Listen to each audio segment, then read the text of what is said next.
Matapos nun, nakahiga na nga silang dalawa habang patuloy niyang iniisip ang naglalaro sa kanyang isipan. Hanggang sa hindi niya namalayan na nakatulog na pala siya sa kanilang hinihigaan. Habang nagpahinga ang kanyang katawang lupa, bigla namang naglalakbay ang kanyang wisyo sa ibang dimensyon. Ayon sa kanya, inaakala pa niya noon na isa na siyang patay dahil nagpalutang-lutang siya sa na para bang sa isang paraiso. Habang animoy nagpalutang-lutang siya doon sa ere, nasipat niya ang kanyang kinaroroonan na sa ibabang parte nito. Animoy ang lupa noon. Humahalo dito ang mga tipak ng ginto na nagsisikinangan. Habang nakalutang siya sa hangin, panay naman ang kanyang pagsisigaw dahil pakiramdam niya noon, totoong-totoo ang kanyang mga nakikita. Habang animoy palutang-lutang siya sa kalawakan, bigla naman siyang nakasipat ng isang gintong palasyo na nababalot ng ginto. At sa harapan ng entradang pinto ng palasyo, meron siyang nakitang nilalang na pamilyar sa kanya. Ito yung matandang nabangga niya doon sa sabungan na nagbibigay sa kanya ng babala. Habang nakatitig siya sa matandang yon, napapaisip naman siya kung bakit naroroon ang matandang yon sa ganung lugar. Kaya't ang kanyang naisip noon, bagya siyang lumapit sa malaking palasyo kung saan naroroon ang matanda. Nakatayo lang ito sa mismong pinto ng palasyo habang nakatingin sa labas. Habang palutang-lutang ang kanyang kaluluwa sa harapan ng palasyo, panay naman ang pagsisipat niya sa paligid dahil sa kanyang mga nakikita doon. Nang medyo makalapit na siya kung saan nakatayo ang matanda, laking gulat na lang niya na isa pala itong kawal na nagbabantay sa palasyo na nagpanggap na matandang kakilala niya. Kitang-kita niya sa katawan nito na nababalutan yun ng mga baluting hindi niya alam kung anong klaseng mga bagay ito. Walang bitbit na sibat ang kawal na yon, at nung makita siya nito, bigla siyang dinakip nun. Kahit anong sigaw niya, walang boses na lumabas sa kanyang bibig. Akala niya mag-isa lang yon, subalit nagkakamali siya dahil nasa halos 7 ang bilang nito na nagtulong-tulong para siya'y dakpin at binusalan din ang kanyang mga bibig maging ang kanyang mga mata. Habang kinakaladkad siya ng mga ito, hindi naman niya alam kung saang lugar siya dinadala ng mga ito. Kahit anong pagpipiglas niya, hindi niya magawang makatakas dito dahil para bang nakakadina ang kanyang katawan. Maya-maya pa, bigla siyang inilapag ng mga ito at nagwiwika ng, "Nahuli na namin siya, kamahalang Maria. Ito na ang taong ipinahuli mo sa amin." Wika ng isang kaw. "Hindi ko sinabing saktan niyo siya. Ang sabi ko, hulihin niyo at dalhin sa akin. Sige, pakawalan niyo siya at magsibalikan na kayo sa labas ng palasyo." Wika ng isang babae na pamilyar sa kanyang pandinig. Maya-maya pa, biglang nawala ang takip sa kanyang mga mata, maging sa kanyang bunganga. Akala niya may bagay na nakatakip sa kanyang mga mata. Subalit napagtanto niya na isa pa lamang yung uring salamangka na ginagamit sa kanya ng mga kawal upang siya ay hulihin. Pagbungad niya sa kanyang harapan, hindi nga siya nagkakamali. Dahil ang kanyang nasa harapan, ang diwatang si Maria. Kung kailan niya ito nakita, ganon din ang itsura nito. Nagwika ito ng, "Tumayo ka, Nuli. Humarap ka sa akin. Matagal na kitang minamanmanan sa bawat ginagawa mo sa mundo niyo. Kung karapat-dapat ka ba talagang magmana sa mutyang ito? Ngayong napatunayan kong isa kang mabuting nilalang, ibabalik ko na sa iyo ang mutyang ito. Binawi ko lang sa iyo pansamantala ang gamit na ito sa iyo noon upang masukat ko ang buong pagkatao mo. Kung mawawala sa iyong mga kamay ang mutyang ito, wika nito sa kanya. Dagdag pa ng Diwata, hindi lang umano papaswerte ang mutya na yon sa kanyang tinatahak na landas upang sugpuin ang mga nilalang na napapanig sa kaliwa na palaging naghahasik ng karahasan doon sa kanilang mundo. Dagdag pa ng Diwata, kailangan na niyang bumalik sa mundo ng mga tao dahil hinahanap na siya ng mga ito. Matapos nun, kaagad siyang hinawakan ng dalaga sa kanyang noo. May sasabihin pa sana siya dito, subalit kaagad nang nandilim ang kanyang paningin. At kasabay nito, ang biglang pagsakmal sa kanya ng isang napakalaking kamay. Kaya't bigla siyang nagising nang makarinig siya ng isang taong nagdadasal sa kanyang kinaroroonan. Pagbuklat ng kanyang mga mata, nagtataka naman siya dahil napapalibutan siya ng mga kandilang nakasindi doon sa kanyang hinihigaan. Pagbangon niya, kaagad naman siyang napansin ni Manong Duming na nagdadasal. Nagwika ito na, Salamat naman dahil nakabalik na ang espiritu mo. Akala ko tuluyan ang kinuha ng diwatang dalaga ang kaluluwa mo. wika sa kanya ni Manong Duming na para bang nasasayahan pa ito. Ano nangyari dito, Manong? Pinagtripan mo yata ako eh. Wika niya sa matanda. Dahil ang akala niya kasi, pinagluluko siya ng matanda. Bumangon ka na, iho, upang masilayan mo ang labas. Wikang patawa-tawa ni Manong Duming sa kanya. Pagsilay niya sa labas, wala naman siyang nakikita kundi ang madilim na kapaligiran. Kaya't napasabi siya kay Manong Duming ng, "Bakit, Manong? Wala namang tao sa labas eh." Nang marinig yun ni Manong Duming, nagwika naman ito ng, Hindi mo ba alam na mag-alas 7 na ng gabi?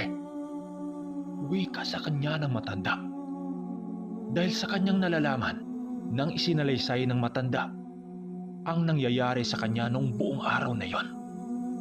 Ayon dito, simula nung gabing natutulog silang dalawa, hindi na raw nagising itong sinuli.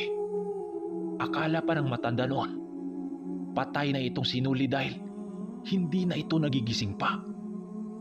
Subalit ng pulsuhan siya nito, buhay pa ang katawan niya. Kaya't sa isip-isip ng matanda, naglalakbay ang kanyang kaluluwa.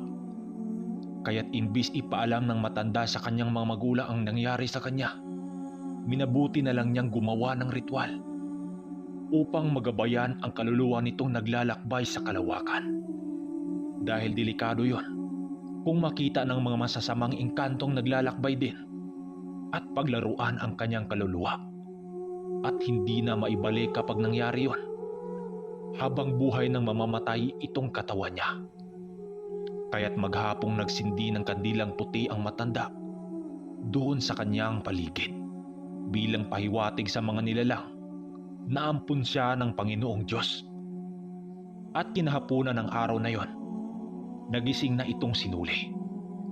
Nang malaman niya ito, halos naman hindi siya makapaniwala na totoo pala ang kanyang panaginip. Dahil muli niyang nasilayan ang kanyang mutya. Nahawak-hawak na niya. Nang makita ito ni Manong Duming, napangisi naman ito habang nagwiwika ng, Sinasabi ko sa iyo ang diwatang si Maria ang makakapagdesisyon sa iyo. Mabutit ibinalik pa ng dalaga ang iyong kaluluwa. Dahil una pa lang, alam ko na may gusto yon sa iyo. Dahil kapag mangyari yon, ano na naman ang masasabi ng mga magulang mo sa akin? Siguradong palalayasin ako nun. Ano? Ano na ang gagawin mo ngayon, iho? Matutulog ka pa ba? Dahil ako, Kanina pa akong gustong matutulog. Pagkasabi ng matanda sa mga ganong salita, kaagad yung nakatulog. Habang nakasandal sa dingding ng kubo nila, dali-dali naman niyang iniayos ang pagkakahiga nito dahil alam niyang pagod na pagod ang katawan ng matanda dahil sa sakripisyo nitong ginawa sa kanya. Ayon kasi sa mga antingero, hindi basta-bastang palakbayin ang wisyo mo dahil nga nangangailangan yun ng lakas ng iyong katawan upang maisakatuparan ang ginawa mong ritual. Bali hinanap ni Manong Duming ang kanyang kaluluwang naglalakbay sa pamamagitan din ng paglakbay sa iyong wisyo. Subalit ang tanging makagawa lang yan ay ang mga ermitanyong matinding kaugnayan sa kalikasan. Dahil kahit isa ka pang dalubhasang antingero, kung wala kang kaugnayan sa kalikasan, hindi ka pahintulutan ng mga nagbabantay dito na tumagos sa kabilang dimensyon. Nang maisaayos na niya ang matandang natutulog, lumabas na muna siya ng kubo at nagpaduyan-duyan siya sa ilalim ng malaking mangga kung saan merong nakatali doong mga manok. Habang paduyan-duyan siya doon, napatitig naman siya sa malaking puno ng akasya dahil nababalutan na naman ito ng mga alitaptap. Kung sisipatin mo ang ibang mga puno doon, tanging yun lang ang may mga alitaptap na lumilipad. Habang pinagmasdan niya ang mutyang ibinalik sa kanya ng diwata, animoy nadagdagan ang haba nito. Sa loob ng batong yon, kung iyong sisipatin, makikita mo ang wangis ng arkanghel na may hawak na isang kampilan. Kinabukasan, habang nagkakape silang dalawa ni Manong Duming sa labas, panay naman ang kanilang pag-uusap patungkol sa mga nakikita nitong sinuli sa lugar ng mga diwata. Masaya naman kahit papaano itong si Manong Duming dahil muling nanumbalik ang sigla ng binata. Habang sa kagitnaan ng kanilang pag-uusap, nasipat niya ang kaibigan niyang si Goyo na naglalakad papunta sa kanyang kubo. Habang naglalakad ito, pansin naman niya sa mga mata nito na para bang labis itong nag-alala. Hindi pa man ito nakalapit sa kanya, nagwika na siya dito ng, "Oh par, napadalaw ka. Anong sa atin?" wika niya dito. Nang marinig nito ang kanyang sinabi, umupo na muna ito habang humingiti kay Manong Duming. "Kape ka muna iho. Mukhang napaaga ka yata." Wika naman ni Manong Duming dito. "Sige lang Manong, tapos na din eh." "Oo nga pala par, hindi nyo ba nabalitaan ang pangyayari dito sa ating baryo? Halos ang lahat ng nakatira dito sa baryo natin nangangamba dahil sa sakit ng hayop na lumalaganap dito." Wika nito sa kanilang dalawa. Nang marinig niya ang sinabi nito, napasagot naman siya ng, "Bakit par? Anong sakit ng sinasabi mo?" Maya-maya pa, doon na nga isinalaysay nitong si Goyo ang nangyayaring nakakagimbal sa kanilang baryo. Ayon kay Goyo, pagising daw nila ng umagang din yon, nagkakagulo ang mga tao sa kanilang baryo dahil sa mga nasasaksihan nila sa kanilang mga alagang hayop. Nadatnan na lang daw ng mga ito ang mga alaga nilang kalabaw at baka na wala ng buhay at sumusuka ito ng likidong itim. Ayon pa kay Goyo, maging ang mga magmamanok sa kanilang baryo, hindi yun nakakaligtas sa sakit na dumapo sa kanilang baryo. Dahil sa mga naririnig ni Manong Duming, kaagad naman siyang nagka-interes sa mga problemang dumapo sa lugar nila Noli. Subalit ang ipinagtaka ni Goyo, tanging ang mga alaga lang nila Noli ang hindi nasalanta sa sakit na yon. Kaya't ang sabi niya dito, "Siguro par hindi pa nakaabot ang sakit na yan dito. Pero sa tingin ko, dapat masolusyonan ito dahil nakakaawa naman ang mga tao dito sa ating baryo." Makalipas pa ang ilang minuto, kasalukuyan na ngang naglalakad silang tatlo doon sa sentro ng baryo. Pagdating nila doon, napakaraming ang mga tao doon na nakikiisyoso din. Ang ibang mga tao doon, hindi na mapigilang umiiyak. Dahil kadalasang namamatay na mga hayop doon ay ang mga kalabaw na ginagamit ng mga magsasaka para makapagtanim sa kanilang sakahan. Kaya't naghihinagpis ang mga ito dahil sa masamang pangyayaring bumungad sa kanilang kinabukasan. Habang nakikiisyoso sila sa mga nangyayari, maigi namang pinagmasdan ni Ermitanyong Duming ang buong paligid. Dahil hindi ito kagagawa ng masamang panahon, kundi kagagawan ito ng mga elemento na inutusan ng mga mambabarang. Doon na kumpirma ni Manong Duming sa isang kalabaw na nakahundusay na walang buhay.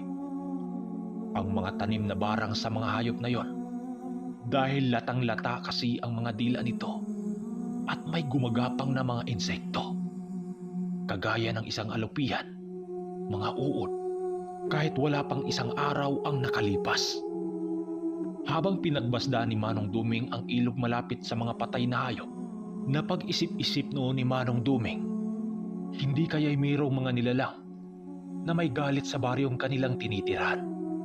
Dahil wala namang nakikitang kakaiba itong si Manong Duming sa paligid, nagpasya silang umuwi na lang at babalik kinagabihan. Dahil nararamdaman niya na kagagawan ito ng isang mambabarang na pinadaan ang ganti sa ilog upang hindi mahalata. Nang pag-uwi nilang dalawa sa kanilang kubo, kaagad pinag-usapan ng dalawa ang pangyayari sa kanilang baryo. Batid kong mababait naman ang kababaryo mo rito, Nule. Pero bakit may mga nilalang na pilit nagpaparamdam? Wika sa kanya ni Manong Duming. Nang marinig ito ni Nule, ang tanging nasagot na lang niya ay, "Hindi ko rin alam, Manong pero parang nararamdaman kong tayo ang pakay ng mga nilalang na yon." Sagot niya rito. Nang marinig naman ito ni Manong Duming, nagulat naman ito sa kanya habang nagwiwika ng, Aba, may kakayahan ka na pala ngayong makakaramdam ng mga nilalang kahit umaga. Paano mo naman nasasabi yan, iho? wika ni Manong Duming. Nang marinig niya ito, sumagot lang naman siya ng, "Di ko alam, Manong, pero nung lumapit tayo sa mga patay na hayop, biglang uminit tong bigay ng diwata. Hindi ko alam pero nararamdaman ko." Nang marinig siya ni Manong Duming, nagwika ito sa kanya na kung pwede ba, tingnan niya ang mutya na kanyang tangan. Nang maibigay na niya rito ang kanyang mutya, nagulantang ito sa mga nakita nito doon sa batong hawak ni Nule. Kaya naman pala ganun kalakas ang pakiramdam mo, iho. Dahil hawak mo na ang kampila ni Arkanghel. Ang swerte mo naman dahil hindi mo na kailangan pang magsanay para maging isang ganap na antingerong mandirigma. Wika ng matanda sa kanya. Ayon dito, ang pagiging isang antingero ay hindi basta-basta dahil kailangan mong gumugol ng ilang taon para magtaglay ka ng mga buhay na salita na iyong isa sa ulo. Kung baga bukod sa may mutya kang tangan, kailangan mong kabisaduhin ang bawat katagang buhay na salita. Depende sa maestrong magtuturo sa iyo. Dahil ang ganong tangan nitong sinuli, kusang lilitaw sa iyong isipan. Ang mga buhay na salitang ibabato mo sa kalaban, depende sa makakalaban mo. Mas daigin mo pa ang isang antingerong mandirigma dahil kadalasan sa mga antingero, nagsasanay lang sa isang poder ng ermitanyo o di kaya kapwa antingerong malalim ang kaalaman at wala itong gabay na mga nilalang kagaya ng mga engkanto, diwata. Pero ayon naman sa ermitanyo, ang mga ermitanyo ay hindi basta-bastang maliitin dahil ang kakayanan ng mga ito higit na mas malakas sa lahat ng mga antingero dahil mayroon itong mga mahiwagang alaga na isang tawag lang nito, kayang-kaya kang durugin. Makalipas ang araw na yon, sumapit na nga ang takip silim. Pagkatapos nilang maghapunan, nag-inuman na muna sila ng tuba dahil dinalhan sila ni Ambong ng tuba na 1 galon. Habang nakaupo sila sa ilalim ng puno ng mangga, masaya naman silang nag-usap patungkol sa kanilang napag-isipang plano. Pupunta sila sa taas ng talon, kung saan sa ibaba nito nandun ang baryong nasalanta ng sakit kumano. Mas maganda kasi sa lugar na yon para sa isang antingero na bago pa lang sumibol. Pagpatak ng alas 8 Pupunta ng gabi sila sa taas ng talon, kung saan sa ibaba nito nandun ang baryong nasalanta ng sakit. Mas maganda kasi sa lugar na yon para sa isang antingerong kakausbong pa lamang. Pagpatak ng alas 8 ng gabi, kasalukuyan na nga silang naglalakad papunta sa taas ng talon. Habang naglalakad sila, panay naman ang pagsipat ni Manong Duming doon sa kalangitan dahil bilog ang buwan. Pagtungtong nila sa taas ng talon, natanaw na nga nilang dalawa ang baryong nasalanta ng sakit na dumapo doon. Habang nasa taas sila, nagwika naman siya dito ng, "Manong, ang ganda naman pala dito. Kitang-kita ang magagandang tanawin sa wika ni Nulis sa ermitanyo." Habang umupo ito sa taas ng bato, nagwika naman ito ng, Hindi lang yan ang pinupunta natin dito, Eho. Naririto tayo upang sanayin natin ang mga pandama mo para mas mapalawak pa natin ang kakayahan nito. Halika, sumunod ka sa aking nilalakaran. May gagawin tayo. wika sa kanya ni Manong Duming. Habang sinusundan niya ang matandang naglalakad, nagtaka naman siya kung bakit patungo ang nilalakaran nito na rumaragasa patalon sa pampang. "Manong, anong gagawin natin dito? Pampang na ito eh." Tanong niya sa matanda. Patuloy lang ito sa paglalakad at maya-maya pa, nagwika na ito ng, May dapat ka pang sanayin sa bago mong taglay, Eho. Ay ang palawakin mo pa ng husto ang inyong pandama sa paligid at kailangan mong magawang huminga sa loob ng rumaragasang tubig. Nang marinig niya ang sinabi ng ermitanyo, nagulat naman siya dahil napaka-imposible naman ang makahinga sa tubig na rumaragasa. Buti kung isda siya, magawa pa niyang huminga sa loob nito. Manong, mukhang napakahirap naman yata ang pagsubok na ito. Pwede bang iba na lang? Reklamo niya sa matanda. Nang marinig ni Manong Duming ang kanyang sinabi, kagad naghubad ito ng kasuotang pangitaas at doon nagulat itong sinuli. Dahil kadalasan sa mga matatanda, kulubot na ang katawan nito. Subalit ang nakita niya sa katawan ng matanda, matipunong pangangatawan niyon. Kailangan sa isang antingero ang makagawang huminga sa ilalim ng tubig ng 10 segundo, Nole. Wika sa kanya ni Manong Duming. Ayon sa ermitanyo, kailangan niyang pagsanayan yon dahil hindi lang mga nilalang sa lupa ang maaring makalaban niya. Dahil mayroon ding mga antingirong napapanig sa kaliwa na may mga gabay na nakatira sa tubig. Dahil kahit isa ka pang malakas na antingero, kung hindi mo naman magagawang huminga sa tubig, wala ka pa ring kalaban-laban dito. Pinanood niya ang ginawa ng ermitanyo. Maya-maya pa, nagbanggit ito ng mga usal sa hangin at lumapit sa may tubig na tumalon galing sa taas ng pampang at nakabuka ang 2 kamay nito. Doon niya nakita ang abilidad ng ermitanyo. Nang tumagal ito sa tubig na halos 15 minutos, isabi nito 10 minuto lang. Doon sa agos ng tubig na galing sa taas ng talon. Kaya't napalapit siya dito at kinakalabit ang matandang nakatayo dahil sa kanyang pag-alala rito. Dahil sa kanyang ginawa, napaahon ito at tumitig sa kanya. Oh, ano Eho? Di ba sabi ko sa iyo magagawa mong huminga sa agos ng tubig? Ito ang una mong pagsubok kaya't simulan mo na. Wika nito sa kanya. Dahil sa mga sinasabi nito sa kanya, wala na siyang nagawa at sundin na lang ang mga sinabi nito. Pag-apak pa lang niya sa mga batong tinatamaan ng tubig galing sa itaas, ramdam na niya ang lakas ng pwersa ng tubig na galing sa itaas nito.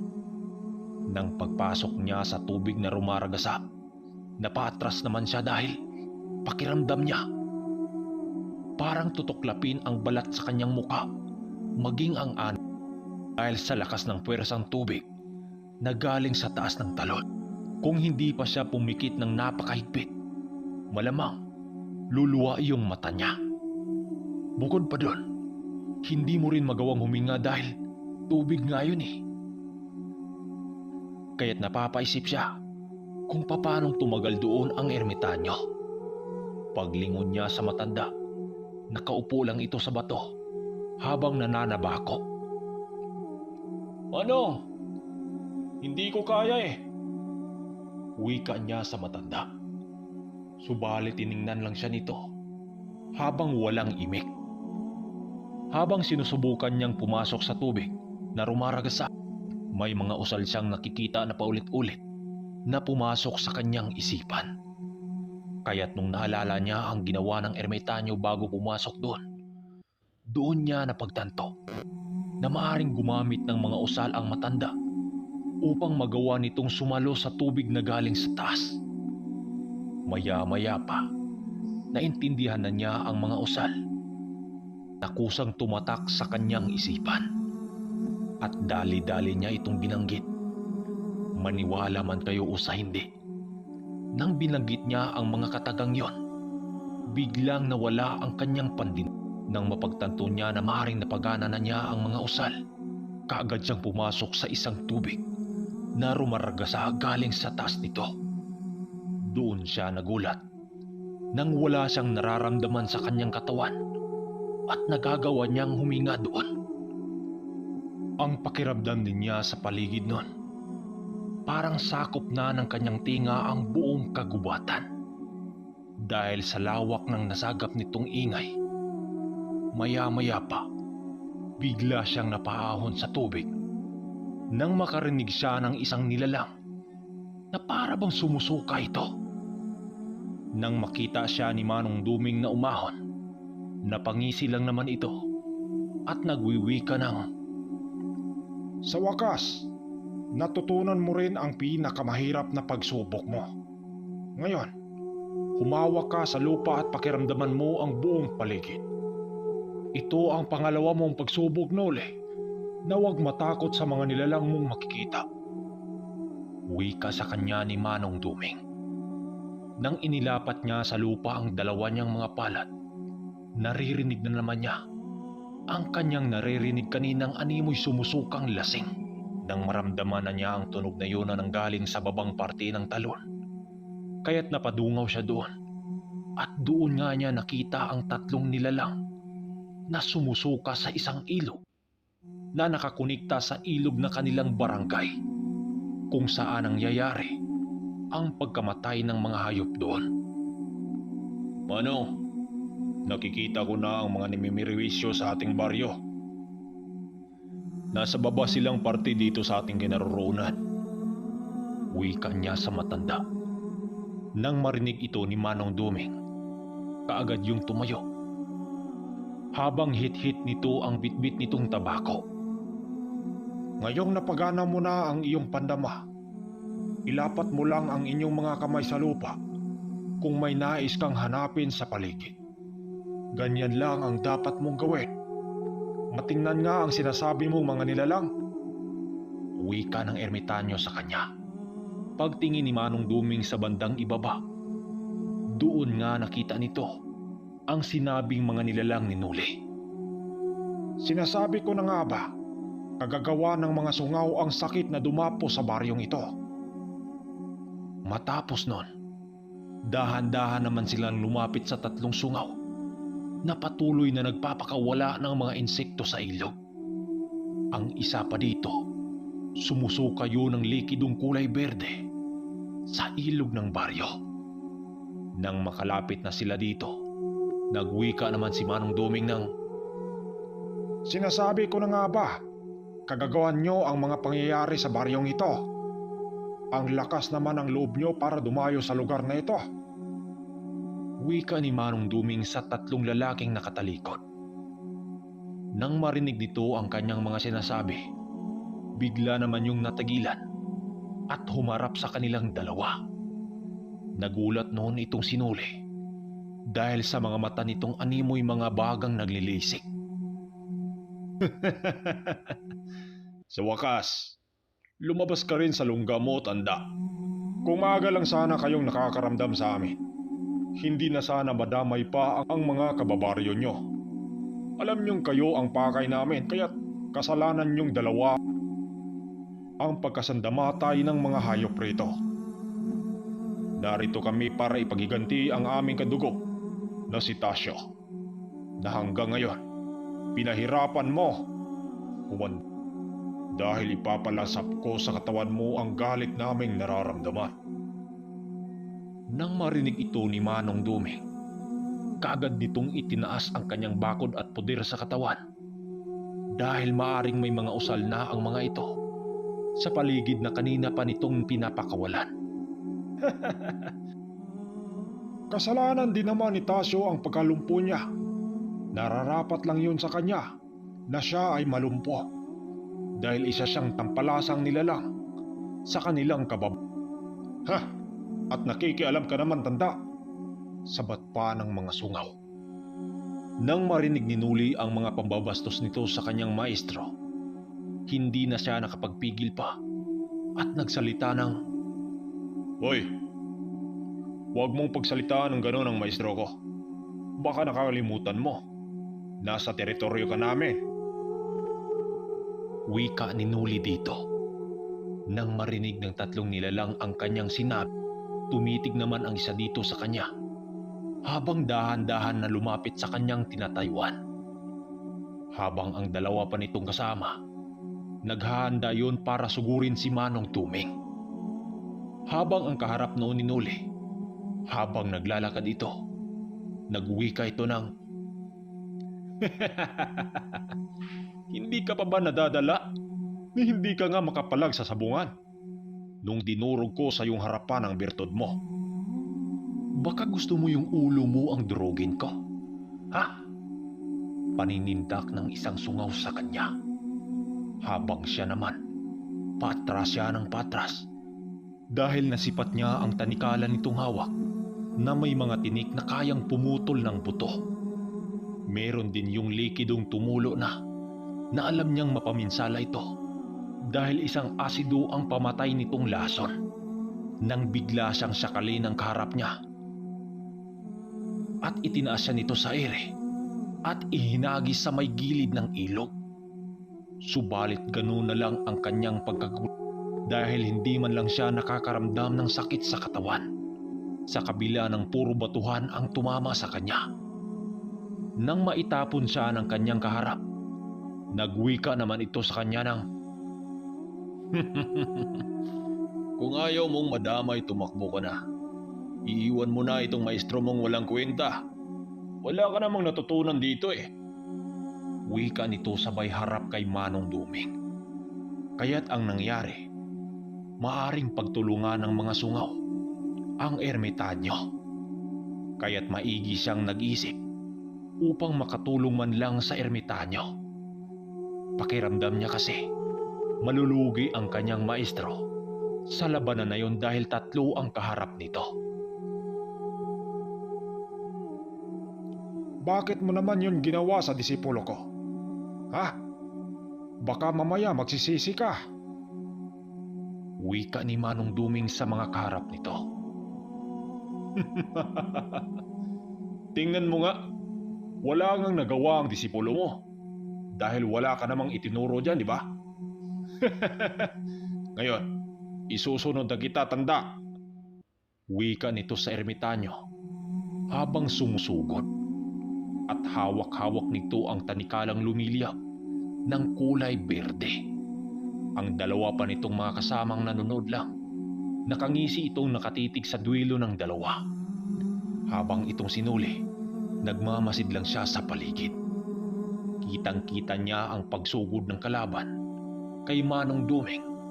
Nang makalapit na ang kalaban sa ermitanyo, laking gulat ng mga kasamahan nito nang makita nilang tumilapon ang sungaw na papalapit dito. At doon nakita nitong sinuli ang tunay na anyo ng ermitanyo. Bigla kasing nagbago ang pandamit nito ng isang sayang kulay itim habang lumiliyab ng kulay asol. Hawak-hawak na rin ito ang tungkod nitong bigla na lang lilitaw sa anyong isang trabongko. Nakikita na niya noon ang trabongkong yon nang minsan silang mapalaban sa pangkat ni Tasyo. Pero ang anyo ng ermitanyo, doon pa niya nasisilayan. Nang makita ng dalawang kasamahan ng mga sungaw ang kasama nilang natilapon at bigla itong naalerto at maiging naghanda. Dahil doon nila napagtanto na isa palang ermitanyo ang laging kasama ni Nuli. Biglang kinabahan ang mga ito at maiging tinitingnan ang bawat galaw ng ermitanyo. Anong inakala nyo, mga demonyo? Mahina ang katapat nyo. Sige, lapit pa.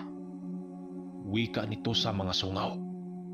Habang ang isang napatilapon kanina, dahan-dahan naman yung tumayo habang duguan ang mga bibig nito at ilong. Nang makatayo na ito, narinig naman ni Nuli na nag-usal ito dahil hindi ordinaryong antingero ang nakakasagupa. Sa pagkakaalam kasi ng mga ito, isa lamang antingero ang matanda. Maya-maya pa, nakita na niya ang mga mata nito na biglang nagkulay purong puti. Ang dalawa din itong mga kasama, ganun din ang mga anyo nito. At may mga kuko na sobrang hahaba. Sa bawat pag-atake ng mga ito sa ermitanyo, animoy bumabanggalang ang mga ito sa pader. Maya-maya pa, tumatawa ang isa dito habang nakaturo sa paligid nila. Kasabay ng pagturo nito sa paligid ay ang nararamdaman ni Nuli sa kanyang lalamunan na para bang humahapdi ito ng humahapdi, kaya't bigla siyang sumubsob sa tubig. Dahil animoy sumisikip ang kanyang lalamunan, bigla namang sumigaw ang ermitanyo at sinabi nitong itaas niya ang kanyang bakod at puder ng katawan dahil hindi lang sungaw ang kanilang makakaharap. Sumisigaw yun habang nakipaglaban, kaya't bigla niyang binanggit ang mga usal na lumitaw sa kanyang isipan na galing sa mutyang hawak niya. Pagbanggit niya sa mga katagang yon, biglang nawala ang kanyang nararamdaman na para bang nakalunok siya ng mga bubog. Habang abala sa pakipaglaban ang ermitanyo, dali-dali niyang inilapat ang dalawa niyang kamay sa lupa upang pakiramdaman ng maigi ang buong paligid. Nang ginawa niya yon, doon niya napagtanto na hindi lang pala tatlo ang kanilang kalaban. Dahil marami palang mambabarang at malalason ang nakakubli sa makapal na mga damo. Nang maramdaman ng mga ito na nagawa siyang makita ni Nuli sa pinagtataguan ng mga ito, doon niya nakita ang paglabasan nito doon sa damuhan. Habang patuloy na nagpapakawala ng mga espiritual na lason, doon niya napagtanto na kagagawa ng mga ito ang kanyang nararamdaman kanina. Animoy nilamok noon ang ermitanyo dahil sa daming mga nilalang ang nagtulong-tulong dito. Bukod sa mga sungaw na paulit-ulit sumubok-butasin ang baluti ng ermitanyo, meron ding mga mambabarang at manlalason sa paligid na patuloy nitong sinasalag ang mga ginawa nitong atake. Maya-maya pa, bigla na lang nakita nitong sinuli ang isang sungaw na sunog na ang katawan nito habang humahandusay sa lupa. Dahil sa gusto niyang makatulong sa ermitanyong patuloy na pinili niyang banggitin ang mga inkantasyong kusang pumasok sa kanyang isipan. Kahit hindi niya alam kung para saan ang mga usal na yon, ginawa pa rin niya.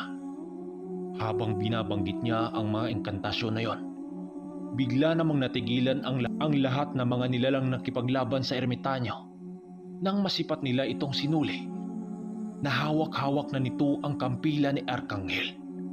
Nagliliyab ang kampila na yon habang nakita nila sa katawan ni Nuli ang baluting apoy nito Nang makita ni Manong Duming ang ginawa ni Noli, napangisi naman ito nang makita niya itong walang takot na nakikisawsaw sa laban.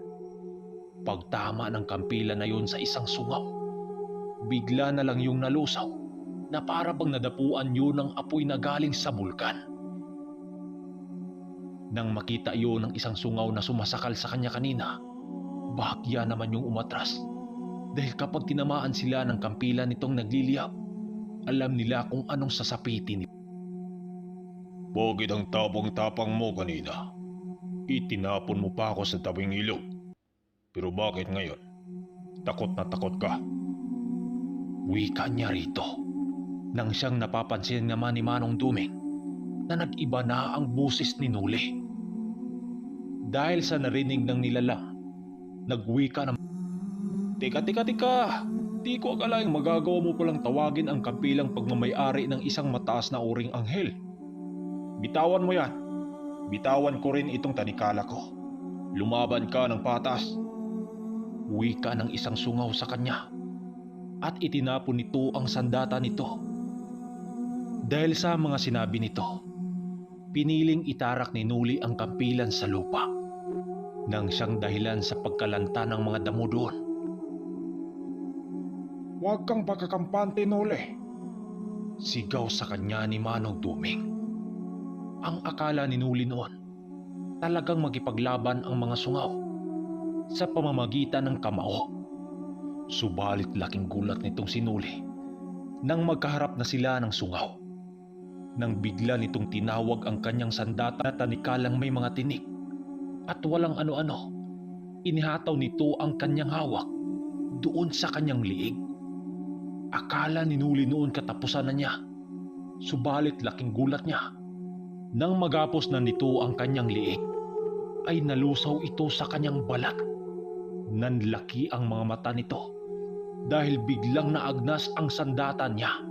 Kaya't dahil sa panlinlang nito sa kanya, kinuha niya ang kanyang kampilan. Subalit bago pa niya ito makuha, kumaripas na ito ng takbo habang takot na takot. Kaya't napatawan na lang itong si Noli habang nagwiwika ng, Sige, hayaan lang kitang makakatakas at sabihin mo sa mga kadugo mo na mayroon ng pinanganak para kayo'y tugisin. Matapos nun, kagad siyang lumingon sa ermitanyong nakipaglaro sa mga nilalang. Paunti-unti na nitong pinatay ang mga kalaban dahil ginamitan na yun ng ermitanyo ng mga nakakasunog na espiritual na kumbate. Nang makita ng mga mambabarang ang kanilang mga alagang pinalipad na sinunog lang ng ermitanyo, bahagya naman yung umatras upang tumakas. Subalit bago pa ito makasibat, nanigas na lang ang mga katawan nito dahil sa mga pamakong usal na pinalipad ng ermitanyo. Saan kayo pupunta? Hindi nyo ba alam na malaki ang kasalanan nyo sa mga magsasaka dito? Dahil sa walang awa nyo sa ibang taong hindi sangkot sa kaguluhang ito.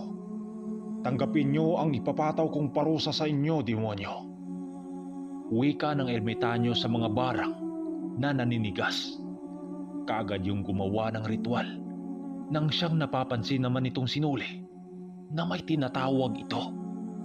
Nang tapos na ito sa pagtawag, bigla naman siyang napatayo at tinawag ang kampilan nang maramdaman niya ang pagyanig sa lupa na para bang may higanting naglalakad.